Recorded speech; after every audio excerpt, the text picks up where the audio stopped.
Si j'ai décidé de rejoindre Philippe Doucet dans cette campagne, c'est pour que les choses à Argenteuil changent d'une bonne manière, puisque je considère que la gestion de Georges Motron n'est pas à la hauteur des espérances de 2001, notamment sur le budget. Enfin, il y a tout un tas de choses, on en rediscutera plus à même, si vous voulez.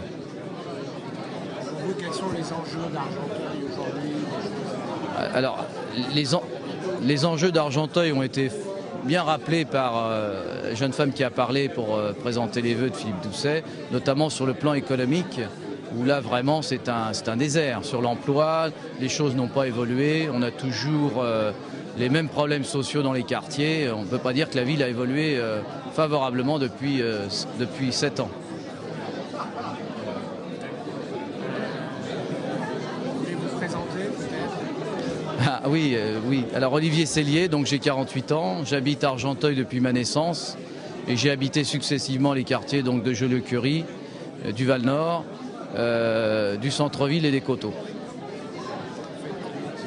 Alors j'ai été assureur dans une agence AXA.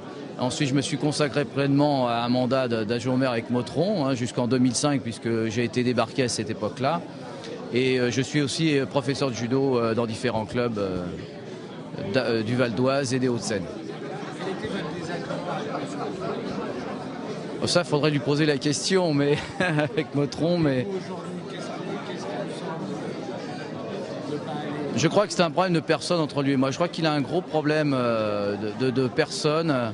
Et je crois qu'il a, à mon avis, une trop haute opinion de lui et qu'il n'est pas assez à l'écoute des personnes et qu'il n'accepte pas la contradiction. Et ça, on ne peut pas aller loin quand on n'accepte pas la contradiction. Sur le plan du programme municipal, Vous voulez dire son... est-ce que vous auriez à lui reprocher? Ah, sur son bilan alors. Sur son bilan, moi je considère que la dette n'a pas été résorbée. Et d'ailleurs, j'ai voté contre le budget 2008 en partie pour cette raison.